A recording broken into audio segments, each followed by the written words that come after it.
प्यारे दोस्तों, आज हम आपको एक नानबाई और मछली का वाकया सुनाने वाले हैं। मछली के पेट से ऐसा क्या निकला जिसे देखकर सभी लोग हैरान रह गए। आपसे गुजारिश है कि इस वीडियो को पूरा ज़रूर देखें और वीडियो को लाइक नहीं किया है तो इसे लाइक ज़रूर करें। तो आइए बिना वक्त ख़राब किए शुरू करते हैं। ईरान के एक बादशाह की आदत थी कि वो रातों को भेष बदल कर निकल जाता था ताकि अपनी रियाया के हालात मालूम कर सके, लोगों के हालात देख सके कि कौन खुश है और कौन नाराज। एक रात बादशाह काफिराना लिबास पहनकर महल से निकला और बाजारों में घूमता फिरता एक नानबाई की दुकान के करीब से गुजरा। दुकान के अंदर रोशनी हो रही थी। बादशाह ने चुपके से अंदर झांका तो क्या देखता है कि नानबाई मुसल्ले पर बैठा हुआ मांग रहा है। उसकी आंखों से आंसू जारी हैं। वो कह रहा है, हे परवरदिगार, तू ही मेरा पैदा करने वाला और पालने वाला है। हमें हरदम तेरा ही आसरा है और तुझ पर ही भरोसा है। तू बड़ा कादिर और हिकमत वाला है। जो कुछ तू चाहता है वही होता है। हम तेरे हुक्म के आगे गर्दन झुकाते हैं और तेरी रजा से राजी रहते हैं। नानबाई बार बार यही अल्फाज दोहरा रहा था। बादशाह ने उसकी यह हालत देखकर निहायत हैरान हुआ और दिल से कहने लगा कि खुदा का ऐसा फरमाबदार और इबादत गुजार बंदा मैंने अपनी रियाया में आज तक नहीं देखा। मगर सवाल ये है कि जो अल्फाज ये नानबाई अपने मुंह से निकाल रहा है, क्या उन पर अमल भी करता है? मुझे चाहिए कि इसका इम्तिहान लूँ और देखूँ कि किस कदर खुदा पर भरोसा करने वाला है। अगर ये इस इम्तिहान में पूरा उतरा तो मैं इसकी वो इज्जत अफजाई करूँगा कि तमाम रियाया में आज तक किसी की न हुई होगी। ये सोचकर बादशाह ने दुकान का दरवाज़ा खटखटाया तो नानबाई ने मुसल्ला तय किया और उठकर देखा। जैसा कि हम बता चुके हैं, बादशाह उस वक्त फ़कीर के भेष में था। लिहाजा नानबाई ने बड़ी नरमी से उससे पूछा, क्यों भाई, तुम कौन हो और क्या चाहते हो? तो बादशाह ने कहा, मियाँ नानबाई, हम फ़कीर हैं। हम अभी तुम्हारे शहर में दाखिल हुए हैं। हमें खाने को रोटी दे दो, लेकिन रोटी की कीमत अदा करने के लिए हमारे पास पैसे नहीं हैं। हाँ, ये अंगूठी हम तुम्हें दे देते हैं, इसे बतौर अमानत रख लो।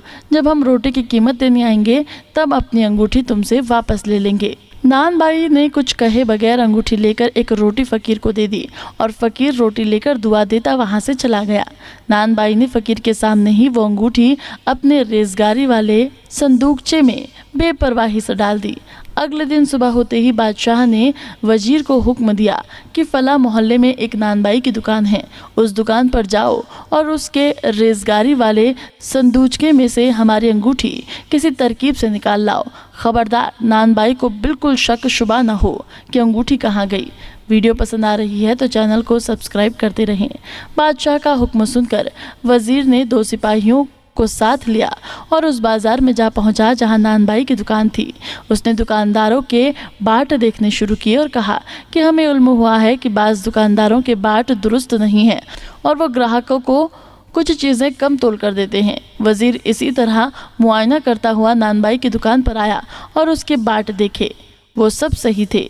वजीर ने कहा, मियाँ नानबाई, तुम्हारा वो तराजू कहाँ है जिससे तुम आटा तोलते हो? तो नानबाई ने जवाब दिया, वो तराजू तो दुकान के पीछे हिस्से में रखे हैं, मैं अभी हाजिर करता हूँ। ये कहकर जैसे ही नानबाई दुकान के पिछले हिस्से में गया तो वजीर ने फुर्ती से नानबाई का रेजगारी वाला संदूकचा खोलकर बादशाह की अंगूठी उसमें से निकाल ली और अपनी जेब में रख ली। इतने में नानबाई वो तराजू लेकर आ गया। वजीर ने यूं ही सरसरी तौर पर तराजू को देखा भाला और ये कहकर अगली दुकान पर चला गया कि तुम्हारे सब बाट और तराजू ठीक ठाक हैं। फिर वजीर ने बादशाह को अंगूठी ले जाकर दे दी। बादशाह ने अंगूठी अपनी उंगली में पहन ली और एक गुलाम को भेजा कि नानबाई को बुला कर ले आओ। नानबाई उसी वक्त बादशाह के सामने हाजिर हुआ और ये देखकर हैरान रह गया कि ये तो वही शख्स है जो पिछली रात फ़कीर के भेष में आया था। बादशाह ने कहा, मियाँ नानबाई, माफ़ करना, पिछली रात हम ही वेश बदल कर तुम्हारे पास आए थे और रोटी के बदले अपनी अंगूठी गिरवी रख कर चले गए थे। अब मेहरबानी करके अपनी रोटी की कीमत ले लो और हमारी अंगूठी वापस करो। ये सुनकर नानबाई भागा भागा अपनी दुकान में गया और रेजगारी वाले संदूकचा खोल कर देखा तो उसमें से अंगूठी गायब थी। वो उल्टे कदम वापस आया और बादशाह से अर्ज किया कि जहाँपनाह, वो अंगूठी आपके सामने ही मैंने अपने संदूकचे में डाली थी, लेकिन मालूम होता है कि कोई चोर चुरा कर ले गया। मैं आपके सामने हाजिर हूँ, जो सजा कहेंगे भुगतने के लिए तैयार हूँ। नानबाई की बात सुनकर बादशाह ने गुस्से से कहा, क्या अंगूठी नहीं है? जरूर तुम झूठ बोल रहे हो। देखो, 10 दिन के अंदर अंगूठी पेश करके अपनी रोटी की कीमत ले जाओ। अगर इस मुद्दत में तुम अंगूठी पेश करने से कासिर रहे तो तुम्हारा सर कलम कर दिया जाएगा। अब तुम जा सकते हो। नानबाई ने कहा, खुदा हर शय पर कादिर है और मुझे उसकी जात पर पूरा भरोसा है कि वो मुझे रुस्वा नहीं करेगा। इंशाअल्लाह आपकी अंगूठी मैं 10 दिन के अंदर अंदर पेश कर दूंगा। ये कहकर नानबाई ने सलाम किया और वहां से रुखसत हो गया। बादशाह को उसके इत्मीनान और सुकून पर अजहद ताजुब हुआ। वो सोचने लगा कि अंगूठी तो मैं अपनी उंगली में पहने हुए हूँ, फिर 10 दिन के अंदर अंदर ये बेवकूफ़ कहाँ से अंगूठी लाएगा। इस बात को 8 दिन गुजर गए थे। नानबाई ने अभी तक अंगूठी पेश नहीं की थी। 90वें दिन बादशाह ने शिकार का इरादा किया और जंगल में निकल गया। एक हिरन के पीछे घोड़ा डाला तो वो सीधा दरिया की तरफ गया। बादशाह ने उस हिरन का पीछा किया। ऐन दरिया के किनारे बादशाह के घोड़े ने ठोकर खाई और बादशाह कालाबाजी खाकर दरिया में जा गिरा। बड़ी मुश्किल से हाथ पांव मारकर दरिया से निकला और किनारे पर आया। बादशाह के हाथ कीचड़ में भर गए थे। किनारे पर बैठकर हाथ धोने लगा तो देखा कि वही अंगूठी उंगली से गायब थी। शायद वो दरिया में गिर गई थी। बादशाह को भला ऐसी अंगूठी की क्या परवाह हो सकती थी। उसके खजाने में हजारों एक से बढ़कर एक अंगूठियां मौजूद थी। दरिया के उसी किनारे पर कुछ दूर एक गरीब मछुआरा जाल लटकाए सुबह से बैठा था और अभी तक कोई मछली नहीं फंसी थी। वो दिल में कह रहा था कि अगर खाली हाथ गया तो बाल बच्चे भूखे ही सो जाएंगे। अभी वो वहां बैठे यही सोच रहा था कि थोड़ी देर बाद जाल हिला।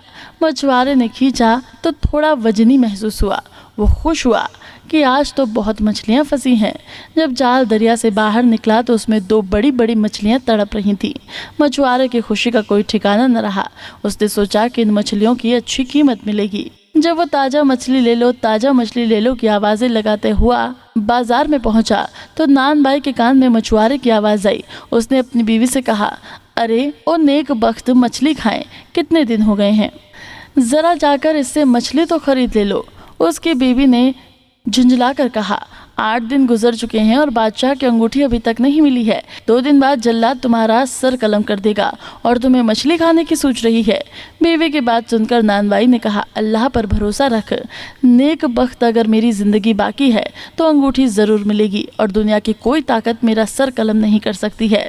फिर उसकी बीवी ने मछुआरे को आवाज़ दी और उसे दोनों मछलियाँ खरीद ली। वो मछलियों को बावर्ची खाने में ले गई, उन्हें एक तख्ते पर रखा और छुरी से साफ करने लगी। जो ही उसने पहली मछली साफ करके दूसरी का पेट चीरा तो उसमें से एक चमकदार चीज़ बाहर निकल पड़ी। बीवी ने उठाकर देखा तो ये सोने की एक खूबसूरत अंगूठी थी जिसके बीच में हीरा जगमग कर रहा था। अंगूठी देखकर वो चिल्लाई, जरा जल्दी से यहाँ आना, देखो मछली के पेट से क्या चीज़ निकली है। नानबाई ने बीवी के चिल्लाने की आवाज़ सुनी तो दौड़ा दौड़ा वहाँ आया। बीवी ने उसे अंगूठी दिखाई तो नानबाई ने उसे पानी से धोकर साफ किया और पहली नज़र में ही वो पहचान गया कि ये बादशाह की वही अंगूठी है जो रेजगारी के संदूकचे में से गुम हो गई थी। वो फौरन सदके में गिर गया और देर तक रो रो कर खुदा का शुक्र अदा करता रहा। फिर नानबाई उसी वक्त शाही महल की तरफ रवाना हुआ और बादशाह को अपनी आमद की इत्तला कराई। बादशाह ने उसे आने की इजाज़त दे दी। नानबाई बादशाह के सामने गया और सलाम करने के बाद हाथ बांध कर अदब से खड़ा हो गया। उसे देखकर बादशाह ने कहा, जो मोहलत हमने तुम्हें दी थी उसके ख़त्म होने में अभी 2 दिन बाकी हैं। मालूम होता है कि हमारी अंगूठी तुम तलाश नहीं कर सके और मजीद मोहलत लेने के लिए आए हो, लेकिन हम अब 1 दिन की भी मोहलत देने को तैयार नहीं हैं। नानबाई ने बादशाह की बात का कोई जवाब न दिया और आगे बढ़कर वही अंगूठी बादशाह के सामने पेश कर दी। बादशाह ने अंगूठी पर नज़र डाली तो हैरत से उछल पड़ा और बार बार अंगूठी को उलट पुलट कर देखता था और हैरान होता था कि ये वही अंगूठी है जो दरिया में गिरी थी या कोई और है। वीडियो पसंद आ रही हो तो चैनल को सब्सक्राइब करते रहें, लेकिन नहीं, ये उसी की अंगूठी थी। हैरान होकर बादशाह ने कहा, खुदा की पनाह, ये अंगूठी तुम्हें कहाँ से मिली है? बादशाह एकदम चिल्ला उठा, ये तो हमारी उंगली से निकलकर दरिया में जा गिरी थी। बादशाह के मुँह से ये बात सुनकर अब नानबाई भी हैरान हुआ। उसने अदब से कहा, मैं समझा नहीं जा पना, ये आप क्या फरमा रहे हैं? अंगूठी तो मेरे संदूकचे से गुम हुई थी ना। नहीं नहीं, बादशाह ने कहा, हमने तुम्हारा इम्तिहान लेने के लिए अपने वजीर को तुम्हारी दुकान पर भेजकर ये अंगूठी संदूकचे से निकलवा ली थी। तुम्हें इसका इल्म नहीं हो सका था। हम देखना चाहते थे कि खुदा पर तुम जिस ईमान और भरोसे का ऐलान करते हो क्या वो सच है। लेकिन अब इस अंगूठी के मिलने से मुझे यकीन हो गया कि तुम्हारा ईमान कितना पक्का है। इसके बाद बादशाह ने नानबाई का सारा किस्सा सुनाया कि किस तरह वो शिकार खेलने गया और दरिया के किनारे उसके घोड़े ने ठोकर खाई और वो दरिया में जा गिरा और उसी दौरान अंगूठी उसकी उंगली से निकलकर दरिया में गिर गई, जिसका मिलना महाल ही नहीं नामुमकिन था। लेकिन बेशक खुदा हर शे का कादिर है। तब नानबाई ने बादशाह को बताया कि अभी थोड़ी देर पहले एक मछुआरा मछलियाँ बेचता हुआ आया था। मैंने उससे 2 मछलियाँ खरीदी और एक मछली के पेट में से यह अंगूठी निकल आई। नानबाई की सारी बात सुनकर बादशाह ने नानबाई को अपने बराबर तख्त पर बिठाया और उसे इनामो इकराम से नवाजा। कुछ मुद्दत बाद जब बादशाह को पता चला कि ये नानबाई कुरान और हदीस का बहुत बड़ा आलिम भी है, तो बादशाह ने उसे मुल्क का सबसे बड़ा काजी भी बना दिया। दोस्तों, आज की वीडियो में इतना ही। अल्लाह हाफिज।